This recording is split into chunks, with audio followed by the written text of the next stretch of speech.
Everyone, welcome back. Imran Khan ने फिर से इंडिया की तारीफ करी है for its independent foreign policy और फिर से पाकिस्तानियों को नीचा दिखाया है, उनको स्लेव बोला है यानी कि गुलाम बोला है।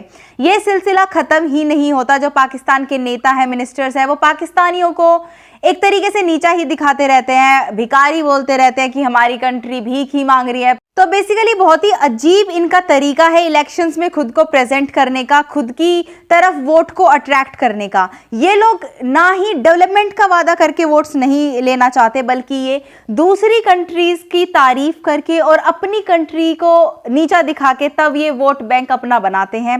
बाकी हम डिस्कस करेंगे ये चीजें कहाँ बोली गई है और क्या क्या बोला गया है इमरान खान के द्वारा।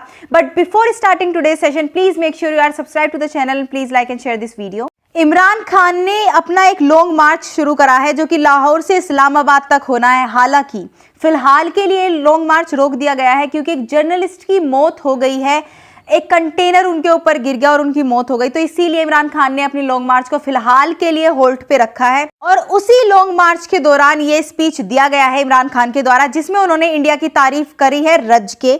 उन्होंने बोला है कि इंडिया की जो फॉरेन पॉलिसी है वो काफी ज्यादा इंडिपेंडेंट है, वो किसी के प्रेशर में आकर अपनी फॉरेन पॉलिसी को चेंज नहीं करते और अपने डिसीजंस नहीं लेते।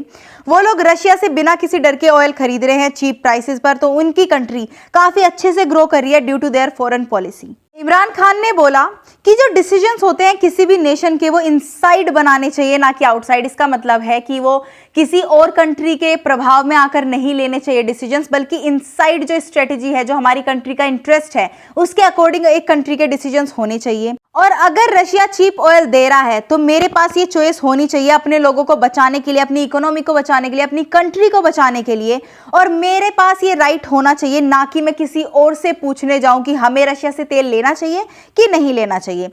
इंडिया रशिया से तेल खरीद रहा है, लेकिन जो गुलाम पाकिस्तानी हैं उनको परमिशन ही नहीं है कि वो रशिया से तेल खरीद पाए। मैं एक फ्री कंट्री देखना चाहता हूं, एक ऐसी कंट्री देखना चाहती हूं जहां पे जस्टिस प्रिवेल हो, यानी कि जहां पे जस्टिस हो इन एवरी पॉसिबल वे और पीपल वहां पे फ्री हो, उनको सेफ्टी और सिक्योरिटी प्रोवाइड करवाई जाए। इमरान खान ने अपनी आवाम को बोला कि जो मैं बोल रहा हूं उसको ध्यान से सुनिए।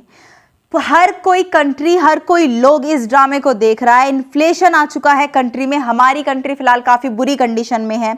जो थीव्स है, यानी कि ऑफ कोर्स उन्होंने जो करंट गवर्नमेंट है और आर्मी है उसको टारगेट करा है यहाँ पे, कि वो जो थीव्स हैं वो इस चीज पर ध्यान ही नहीं दे रहे। इवन वो स्कैम में उनका नाम आते जा रहा है, वो करप्शन करते हैं, वो इस चीज को अच्छे से हैंडल नहीं कर रहे हैं। ऐसा लीडर होना चाहिए जो कि कंट्री के लिए कुछ भी सेक्रीफाइस करने के लिए तैयार हो। जो क्लेम इमरान खान बहुत दिनों से करते आ रहे हैं, उन्होंने सेम क्लेम फिर से करा है कि हमने रशिया से बात कर ली थी कि हम रशिया से चीप ऑयल खरीदेंगे जिससे कि हमारी कंट्री को काफ़ी फ़ायदा होता, हमारे पैसे बचते। वैसे भी पैसे की तंगी है फिलहाल पाकिस्तान में। लेकिन जैसे ही ये सरकार आई शहबाज शरीफ, इन्होंने यूएस के प्रेशर में आकर, इनके पास इतना करेज ही नहीं था कि ये रशिया से डील कर पाए चीप ऑयल खरीदने की। फ्यूल प्राइसेस बढ़ रहे हैं पाकिस्तान में, जो लोग हैं वो पॉवर्टी लाइन के बिलो जा रहे हैं। तो मैं इस जो स्लेवरी है, जो ये गुलामी है, मैं इसके अगेंस्ट हूं। ये खान ने बोला है।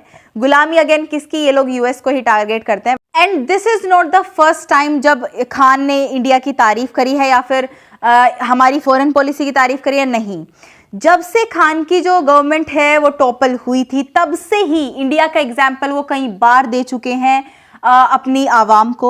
ये बोल चुके हैं कि इंडिया जो कि हमारे साथ ही आज़ाद हुआ था, वो आज अपने डिसीजंस अपने बलबूते पर लेता है, ना कि किसी कंट्री के दबाव में आकर। यही रीज़न है कि इंडिया की जो इकोनॉमी है, इंडिया जो कंट्री है, वो हमसे कहीं ज़्यादा बेहतर तरीके से ग्रो कर रही है। इमरान खान ने इवन ये चीज़ भी पॉइंट आउट करी कि इंडिया जो कि यूएस के काफ़ी ज़्यादा करीब रहकर उनके साथ काम करता है, क्वाड का भी मेंबर है, जहां यूएस और इंडिया दोनों ही क्वाड के मेंबर है, उसके बावजूद भी इंडिया अपना इतना राइट रखता है कि वो अपने डिसीजंस पर यूएस का कोई प्रभाव नहीं पड़ने देता।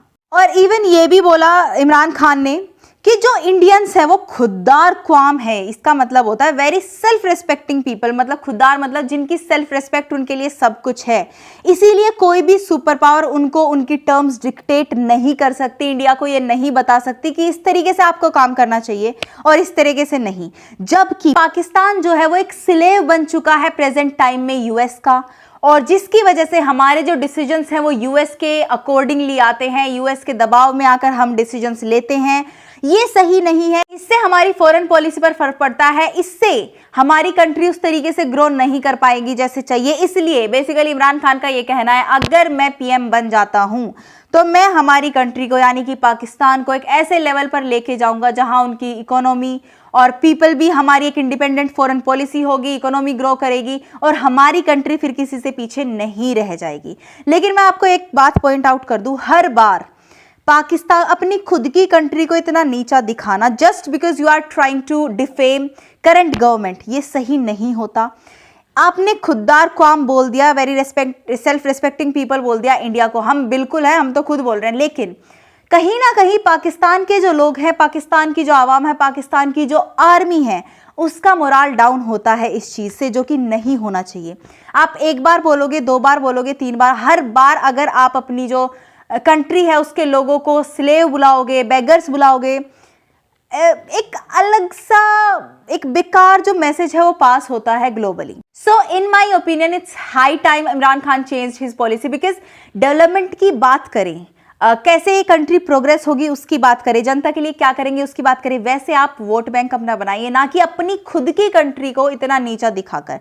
बाकी this was the news for you guys. आपके जो इस पर व्यूज हैं वो प्लीज कमेंट सेक्शन में लिखिएगा and I will see you in the next video. Till then stay happy, healthy and bye.